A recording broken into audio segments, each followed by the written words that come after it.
All right, guys. Cool. Hey, Paul McClain here. Welcome to the podcast. And guys, I got a special guest. I sat back and thought, hey, who this week could I really have serve you? And somebody that I haven't had on nearly enough.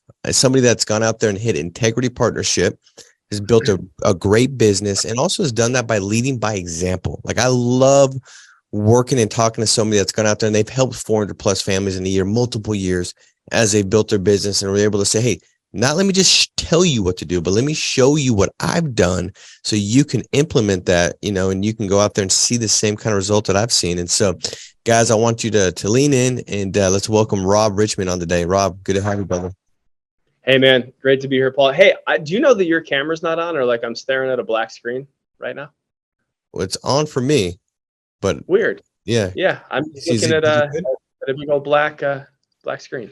Well, I don't know what kind of Wi-Fi you're running over there, Rob, but I think I saw your slides. It's funny. So that was maybe that root system kind of got into your tech over there. But hey, we'll run with it, and if we need to, hopefully we can redo it. But guys, hey, lean in and listen. You can hear me though, Rob, right? I can hear you. I just can't see you. Cool. All right, man. Well, hey, as long as you can hear me, brother. Well, dude, let's do this, man. Love to have you kind of talk about. Let's start here. The best advice that you've received, because you've done a lot in a very short period of time. What was somebody that said something that you were like, man, that's the advice that really kind of helped me get to where I'm at? What's the best advice you've received?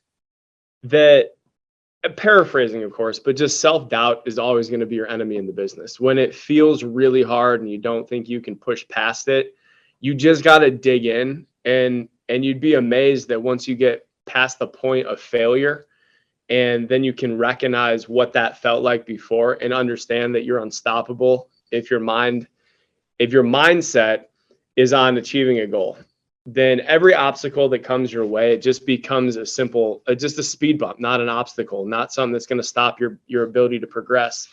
Whether that be starting on the agent level, whether that just be chargebacks of someone that you never thought would charge back. I'm thinking back to 4 years ago when I started here, and some of like the best presentations I ever gave, the people where I'd call Mark Mead and be like, dude, these were the coolest people ever. And then like 3 weeks later, you get a charge back and you're like numbers blocked by them. And it doesn't make any sense. And you're like questioning, well, if those people charge back, like who's going to stay on the books? But you just have to understand that things happen, and you don't know what happened. Maybe someone got sick. Maybe someone got laid off. Maybe someone got into a big car accident. Maybe, whatever it was, but it wasn't a personal attack on you. So never let a charge back demotivate you, regardless of how extreme it feels in the moment. You can always make chargebacks irrelevant by writing a ton of business and keeping your pipeline full. An example of, when you're recruiting, maybe you got like the next stud. Well, that's a really stupid thing to say, because then you're giving this person, before they've ever proven to you that they can do it, that they are going to be that stud, a lot more credit than they deserve. So then you're just setting yourself up for this expectation that you're probably going to get let down. Don't let that stuff demotivate you. Maybe it's the single mom that just wants to write $3,000 a week, but she is zero drama and she hits her numbers every freaking week. Same way you don't want to prejudge an appointment. When you're pulling up to a house, you can never prejudge a recruit, because you never know what their driving factors until you get to know the people, and then down the road, once you build a bigger agency, you do a debt roll up, and don't let that put you out of business. Just outright it, out recruit it, and stay positive and stay focused on the goals that you want to have. I love that, man. I mean, what you're talking about, Rob, to me is like, as I'm hearing you, it's like really just understanding the power of your response. You know what I mean? Like the power of the response that you've got, because this stuff's going to happen. What I realize in this business is like, dude, we're so more alike than we are not alike, and it's easy for us to like alienate ourselves and deal with the self-doubt, because it's like, these other people probably don't deal with this. And that's why they can be successful. They don't deal with what I'm dealing with, opposed to, no, dude, you're believing a lie. They've all dealt with the same thing. They've dealt with the chargebacks, the no-shows, the cancels, it's a part of the process. But the difference is like the response, right? And then how you look back to the event, what you learn from it, and then responding in such a way that keeps you persistent and consistent in the process. And dude, I absolutely love that. Let me ask you this, Rob. Like, so I think that it's almost easier said than done, right? Like having that positive response. Like everybody, I think, could agree with all the stuff that was said, but then when they're stuck in the middle of it, that emotion that elevates almost clouds the logical, explanation that we just gave, right? They're like, and then all of a sudden they're responding to like, crazy people like, oh my God, it's the end of the world. Then it leads them to more of what they don't want. How do And you then it's just 11:30 in the morning. exactly? Yeah. So, You so know? like, dude, what do you do to set yourself up, like to prepare yourself, to condition yourself, so that way when those things do take place, your response is more inclined to be the positive one that leads to success opposed to the negative one? Like, what do you do as far as to set yourself up where you're going to be more inclined to make the right response? Well, understanding what's in your control and what's not in your control. And this took a really long time for me to figure out and develop. Same thing with personal relationships. For example, positive responses versus negative responses. When I was newer in the business, when I started, I never wrote as much business in my career as I did at Family First Life, to be clear. So I was like a two guy, and then popping it up to a year in production. That was new for me at FFL. So like my interactions with clients were much less frequent. So I had a pretty positive view of human beings as just like as people. I'm like they typically do the right thing. Then when you start doing 20 apps a week, like you start to like chargebacks are real at that level. And the 20 people that I would see over the course of a month at my old jobs, where like I'd only sell insurance to the people that like really wanted it. I didn't push. I wasn't aggressive. I wasn't creating the urgency that I did here. And now like those 20 people a month that I was doing business with, now I'm doing that weekly. And we're like, maybe I'd get 4 or 5 chargebacks a month. Now I'm getting like 4 or 5 people that change their mind like weekly. And then I started to have like this really bad view of people that turned into a nasty negative spiral because I was taking it personally. And part of like what I was talking about earlier is like, dude, who knows what happened to those people? And I never even called them back. I just started to curse at them. So then I'd like get into a negative headspace about production. It's like, what's the point? What's the point of producing if nobody's going to stay on the books? Well, I switched that to then saying, look, I can only control what I can control. I cannot sell insurance to people that are literally telling me they don't want it, and then I'm calling them bad people if they don't buy it. I don't need to put excessive pressure on people. And then I bet I'll get less chargebacks. Maybe instead of like cursing their name, I call them and say, hey, look, when I met with you, it was really important, Joe, for you to protect Mary. I saw that your policy just lapsed. What happened? Let's get this thing back on the books. We can lower it. I can work with you. I started doing that. And then people are like, yeah, we had to fix our car.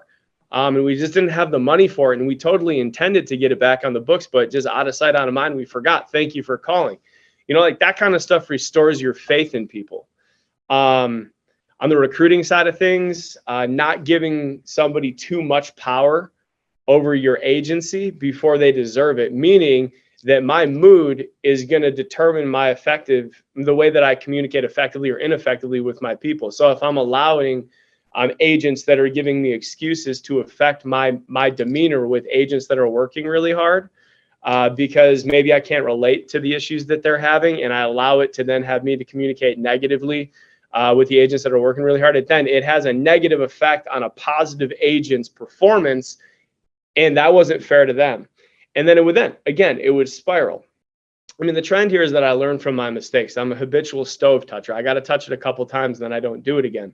But I always have to learn from mistakes. So after a period of time of saying, this is the one that's going to change our agency, for me, that was selfish. It took me a while to realize how selfish it was to say, hey, I hired a guy that's going to change the game for me. And I started to talk to everybody that I hired that they can come in and work really hard and change their life, not my life. And as a consequence of that, there was less pressure on them. I didn't have nearly as many expectations or take it personally if they didn't perform a certain week or if they didn't stick around or whatever it was. And then again, with building and the whole lead up to integrity, there's a lot of stress involved in that process. And it was all about only being in control of the things that I literally had control over, instead of trying to grasp and reach and try to exert control over things that not in a million years could I have control over. Because that's kind of a long-winded response to that. Dude, Does that make sense? it makes 100% sense, bro. And I think that might have been one of the best things that I've heard on this podcast, because guys, think about, like, Rob, what you're saying is, like, by default, like you kind of like, you didn't reach out. You didn't call the clients at first. You just basically picked up this assumption like, dude, people suck. And by the way, it's easy to make that statement true.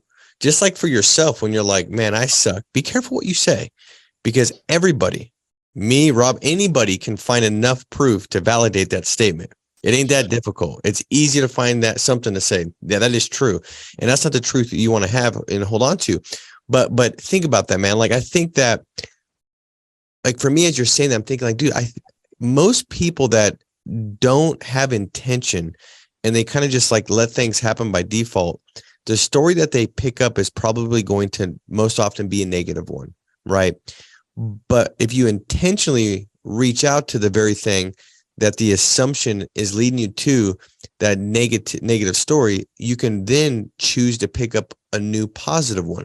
So when you reached out to these people, what you thought wasn't. They're like, dude, I just forgot to make the payment. Or you got over to their house and they're like, well, dude, like, I just saw this premium online and obviously I just want to save money. And then you're like, well, that makes sense, dude. Like, you want to save money. I get it, but let's unpack it. Okay, well, this is actually going to end in 10 years. This one lasts 30, get your money back. And they're like, oh, well, I want to keep it then. So all of a sudden, what you thought wasn't, but you were believing something and it was affecting your ability to build and grow your business, right? And I think that's why it's so important to consume good stuff, right? Like even for ourselves, it's easy to pick up this self-limiting belief that will really hinder us or tie weights around our ankle on the process and pursuit to go from where we're at to where we want to go, because we don't read, we don't talk to people that are where we are or where we want to go. And because of that, you don't realize that you're holding on to things that are not true. And the story you're believing is one that's going to lead you to failure, not success. And dude, as you're saying that, I'm like, dude, this is so good because it's so true. You know what I mean? Like that's recording in progress. Kind of like I heard this story one time, Rob. They said this dude gets home from work and his wife notices like lipstick on his collar. So she's thinking like, the heck's going on here? Doesn't say nothing. And she's like, that's weird. And then about an hour goes by and she's thinking like, now the story's building. She's like, he was having an affair on me. Like he was having an affair. Another hour goes by and now the story's like, there's more stuff added to it. Now she's like, oh my God, like every time he says he's coming home late from work, he's been going to her house, you know? And that one time when he said he went on a trip, he probably wasn't on a trip. He probably has kids with this woman and as a second family. Oh my God. And then an hour goes by. We're the second family. He loves that other family more, you know what I mean? Like, and then another hour goes by and it's like, I'm going to kill this guy. Like, I'm going to kill him. Like he's got a whole nother family and, you know, like, in, you know, he's been doing this, like, this is terrible. And then she finally like getting ready to explode, going to kill him. She's like, what's going on with this lipstick on your shirt? Right. And he's like, babe, I just stopped by my mom's house and she gave me a kiss on my neck. Like she, you know, just saying goodbye. She's like, oh my God, you're right. You were going to your mom's house. And so like, dude, we do that stuff, right? With all kinds of things. And it's like that's the worst thing we can do, opposed to just like, dude, let's just reach out. Let's just figure out what's the solution. Let's figure out how we can build a story that's going to help us. And so, I mean, I think it's important, you know, but Rob, listen, I gotta ask you this because I'm curious. I don't know the answer to it. You've helped tons of families. Like you've hit Hall of Fame multiple times in 1 year. That makes sense. So like you hit Hall of Fame, not just in like multiple years, but like, dude, you hit Hall of Fame a couple times in 1 year. That's how much production you've written. So like in the beginning of you getting your license, were you like really good? Did you suck? Like, what did the beginning look like for you? So, practice company where I started, I'll tell you my first week in the field, because I could never forget this in a million years. So where a lot of us came from, that's where I started. And I'm a preparation guy. So I wanted to be so prepared. I wanted to be able to have the words, the script. They gave us a 7-page script to memorize. Dude, I was dreaming in script. I was having script nightmares. I was ready to roll. When I was awake and conscious, I could give this thing, like, dude, I could rip this script. So I go 0 for 20 my first week. And yeah, I wanted to quit. It was terrible. And I was driving like 100 miles to my territory too. And I gave 20 presentations and nobody bought insurance.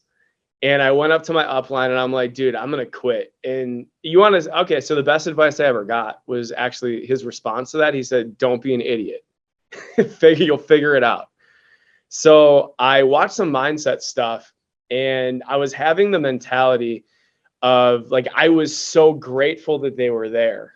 And like, oh my God, if you could just give me a little bit of your attention, I'd be so grateful. And oh my God, I was like this annoying, needy salesman guy, and that wasn't me.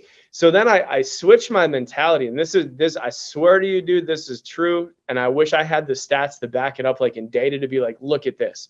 Did I switch my mentality for these people need to be grateful to me for spending my time, my gas money, my energy, for coming and trying to pound some sense into them on why it's so important for them to protect their family with some life insurance and take them to that place that I'm literally holding their hand. They're looking at their wife's grave or their husband's grave, who was the breadwinner, who was the one taking care of the kids, the family. And now they're not there anymore. And I have this responsibility that I need to communicate to them the importance that you never want to put yourself in a place financially where you have to choose whether you're going to eat a peanut butter and jelly sandwich or your kids get to eat a peanut butter and jelly sandwich. And from the time I did that, bro, historically, 11 years of production closed 82% of everybody I got in front of. Like, and that is in 4 different companies working different types of leads. But what I found was that people are people, and they want to feel heard and felt, and they want to be understood, and they want to be listened to. And I found that the best closers out there were not the best talkers. They were the best listeners. They were the best question askers, and not how was the weather type questions, but like 3 or 4 follow-up questions after how was the weather to really get down to the meat and potatoes of what you're trying to find out and what their goals are and what their why is and why you're even sitting in their kitchen table. Because guys, let's be honest. And look, we changed the mold to all telesales, and I can touch on that for a second because I decided I'm gonna start selling a little bit again because I need to relate to my agents that I'm recruiting and developing and taking direct. But dude, I'm not letting somebody in my house unless I'm really trying to buy. So our mindset when we're going to meet with people is like, yo, if they didn't want this, if they didn't want me here, they wouldn't have been here. Right. So approaching the business like that completely changed the game from literally going 0 for 20 my first week and wanting to quit to just having that little tweak and talking to them like I'm talking to my mom. If my dad passes away, what's going to happen to her or vice versa? And that changed everything. It didn't matter what script or what product I was positioning to the client. It was all the same words and tone and yeah. Dude, that's so good, man. And I think that's it. It's like most people, their struggle is they're not able to take their eyes off themselves long enough to put them on the client to truly serve them because they're looking at their current situation. And I know that was the same breakthrough for me, man. Like, and it was difficult for me not to have the emotion of like, I'm just glad they're there. I just need to make some money. I hope I make the sale because I know my situation really kind of warranted almost that thought process or feeling because I needed the money. But the moment that everything shifted, it was just like you said, Rob, I would visualize like this, I would look at this lead and it wasn't a lead to me. It was like, how do I make this lead a family? So I kind of paint a picture of like them not coming home and what it would look like. And that's how you switch the way you feel. Like we don't know the difference between what we actually experience and what we imagine. And so if somebody can get out of their real life, what they're feeling right now and forecast and visualize something that's not yet happened, but that creates an emotion that makes you more inclined to put your eyes on the client, dude, that's going to, and then eventually you start helping these families, you get a death claim, and now all this stuff validates this vision that you've got. And now it solidifies. And now it's like, man, this is just how I help people. Then you're convicted in it. And the person that has the greater conviction is going to sell the other person. And so how do you build your conviction? Well, it's through visualization at first, and then it's going to be supplied and supported by the results and the things that you see as you deal with these clients. And so, man, that was so good, dude. I'm glad you said that. The other question I've got now, this might be what you just talked about might be the answer to this. If it is, then we'll do the second one. But like, what was like a big turning point in your sales career? Like, what was a turning point where it was like, man, this adjusted, this led to the breakthrough? Like, what was one of the biggest turning points that you've had in your sales career? That's a really good question. So in my sales career, it was different. So like, I graduated from college. I was a fraternity guy. I'm saying that not to brag, to say I was immature when I graduated. And I thought that real life was going to be like college life. And I got this like great title job where I was a junior partner in a brokerage firm. And I was really just a glorified cold caller for 18 months. And I learned how to dial out of a white pages. Like 3 conventions ago, I talked about it a little bit. Like, people don't even know what a white pages is now. It's like literally just a list of names in alphabetical order with numbers attached to it. And that's what I dialed. And I lost my job. It was in 2008. It was in 2008. And I went back to grad school only because I couldn't find another job. So I was so desperate. Dude, I had no money. I was living in Section 8 housing. There was like 1 out of 4 elevators that worked. It was tall. It smelled like sauerkraut. It was gross. And I would have done anything to get a good job. And I couldn't find one. So I was literally bussing tables. And a guy that I was bussing, I ended up being a server. But as I was going through grad school and he recruited me, he's like, dude, get out of school. I'm like, dude, I'm graduating. He's like, all right, fine. Graduate in a couple of weeks. And then don't take a $50,000 year salary. Like, because in 2008, that was like it. If I could just make $1,000 a week, like, everything is better. So this was the job I took at that practice company. And I was so desperate to get out of the position that I was in, because I was serving and bussing tables for like 2 years, I feel like. Must have been. And I would have done anything to not have to slice another loaf of bread or wipe down another table or take an order from a nasty person.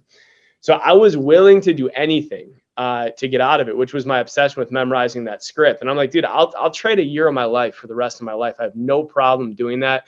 I'm 24.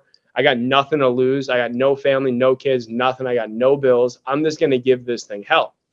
And the minute I made my first sale, I was like, oh, I just have to do that again, just like over and over and over again. And how good can I be at relating with people? And the turning point for me was somebody actually telling me thank you for coming out and doing my job. And sales is such a thankless position. It's like you tell people you're a life insurance salesman. It's like that and lawyer and used car salesman are everybody's favorite people. Like, what are they gonna annoy us with now? And I never took my job. I never had a lot of pride in it until that happened. I'm like, wait, this actually could have changed somebody's life. And I started to believe in it. And sales is just a transfer of belief. So the more that you believe in what you're doing and the service that you're providing people and the way that you're communicating and helping and protecting, the better you're going to be at transferring just that passion, that belief that you have. Now, the other thing, Paul, that I did, which is way less emotional or exciting or cool or fun or whatever, is I stopped making my budget my client's budget. That was a big thing. Is like, how, like, oh my God, like, I was broke. Like, I'm literally living in the nastiest living situation and like gross everything. And I'm going on a meeting with these people and like, they don't live in a great house. And I'm like, I couldn't afford $80 a month. Like, how could I ever pitch $80 a month to these people that, like, they got kids and they're not making any money? Well, like, I realized that the definition of affordability wasn't like, hey, like, is there money in the account? It was their perception of what was important.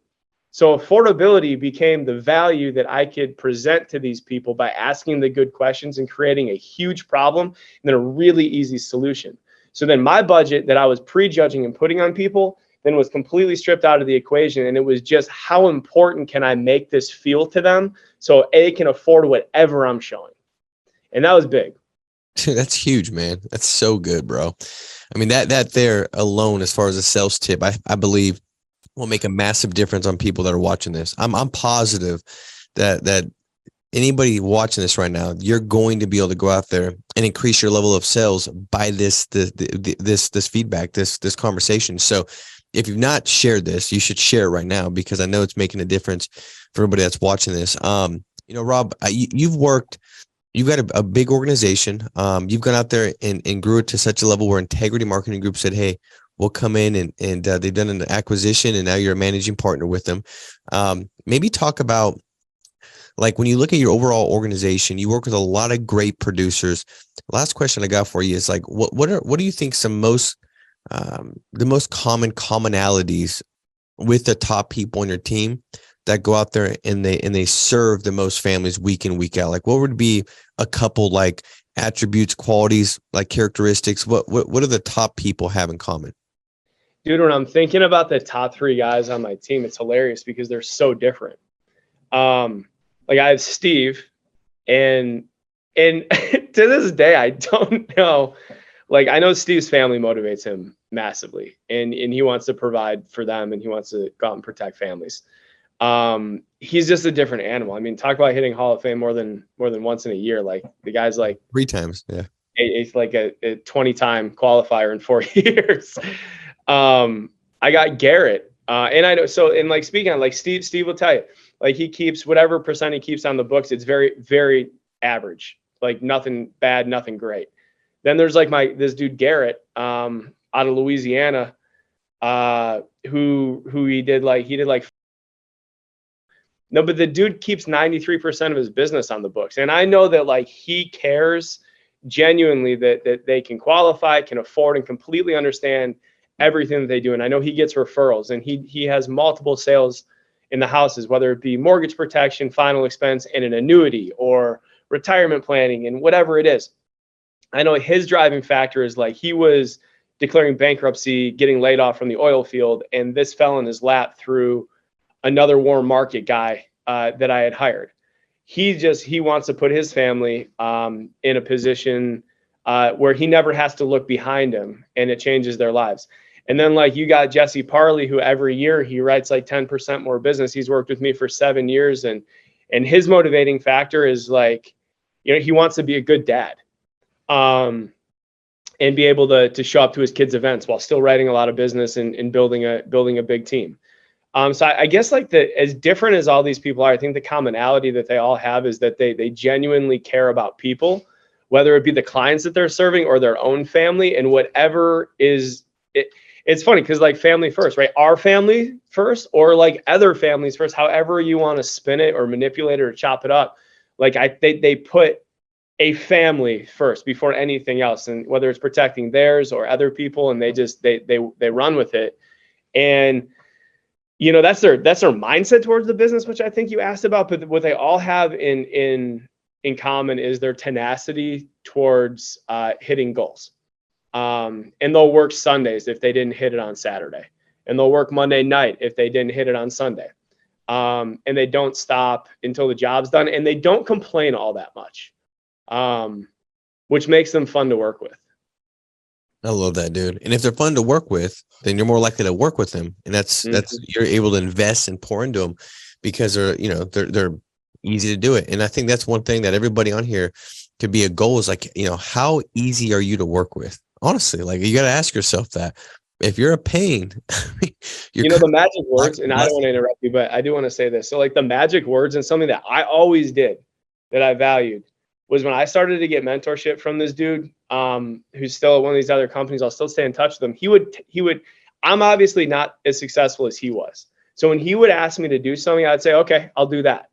I wouldn't say, well, how come this, or what about that? Or, like, if I do this, then what happens? I didn't do that. I said, all right, cool. I'll do that. I'll try that.